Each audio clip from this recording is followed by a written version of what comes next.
appeal to all Nigerians is, don't be fooled again, Obasanjo. Olusegun Obasanjo, a former president, has made it known who he is backing to be the next president with less than 2 months until the start of the 2023 elections.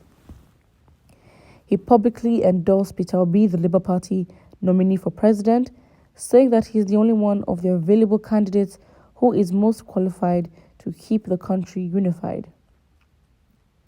He also pleaded with Nigerians not to fall prey to trickery when selecting the country's future leader.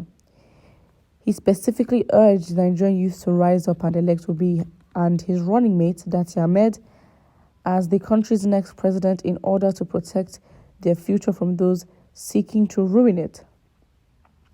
He also denounced the Emilokon attitude of the APC candidate Asiwaju Bola Ahmed Tinubu. Obasanjo expressed his views in a New Year's greeting that he personally signed in Abeokuta, the capital of Ogun State, and was captioned, "My plea to all Nigerians, particularly young Nigerians." The former president said in his message for the new year that before choosing Obi to run, he carefully considered and personally evaluated all 4 candidates.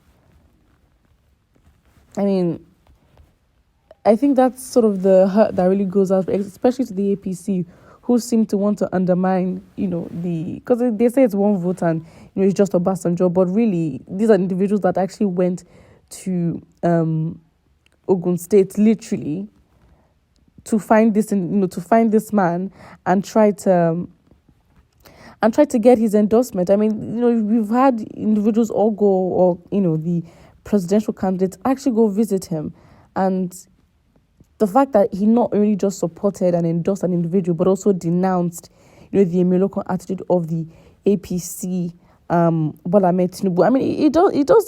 It says a lot.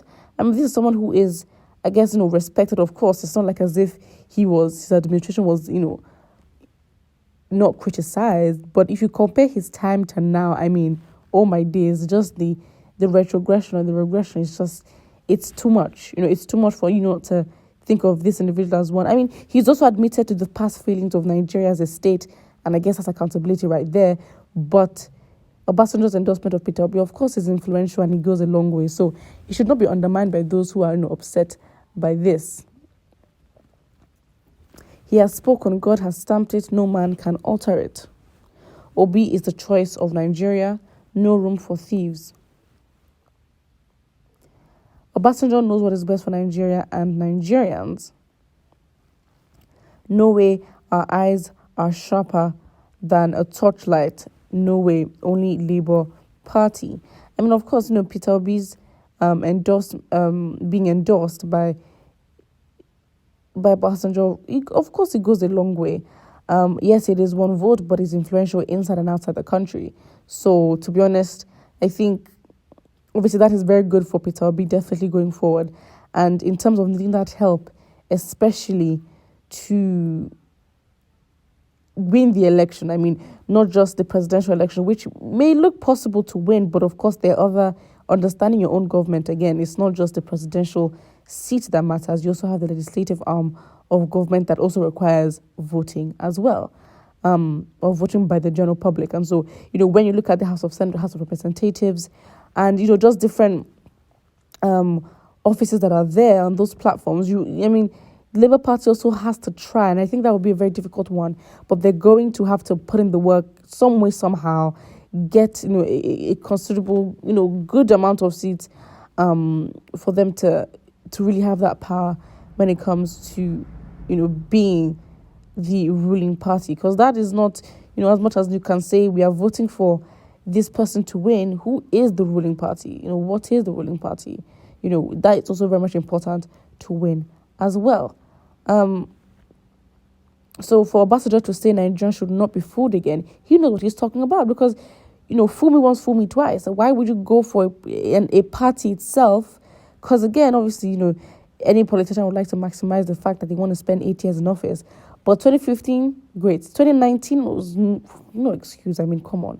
But I think, it goes a long way for the past or former president to tell you do not be fooled again. This was somebody, he was definitely engaged in, the 2015 elections, and he'd been there when the elections prior to the 2020 election had gone. So it's like, for him to say, do not be fooled again, and it's an appeal.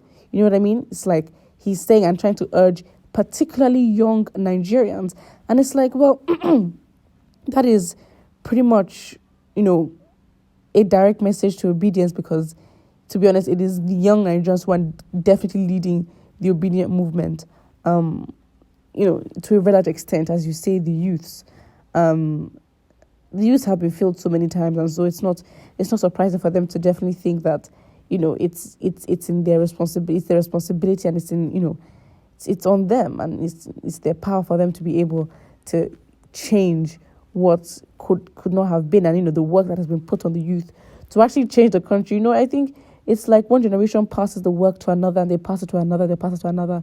And I think, this time, the youth are not willing to play. They don't want a situation where they just said, oh, we just sit back down, we sat back and we watched, and we weren't able to do anything about it. It just is what it is.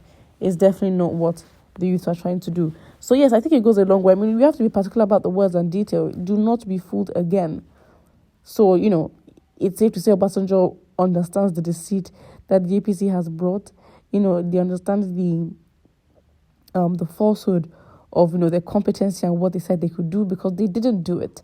And more than anything, I think, especially with holding parties accountable and individuals accountable for what they said they would do, is more the people, again, holding them accountable, sort of giving them sort of punishment.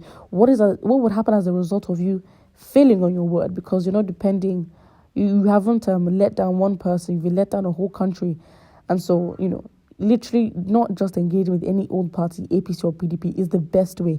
You need to teach these parties. And I think that's where, I can sense a little bit of that, with Nigerians particularly. Like, we're saying, what, we understand that these parties have been there for a long time, but we will show you that without you, we can win. Without you as a party trying to intimidate or whatever, because you have been in the game for longer, you can use the argument of political structure.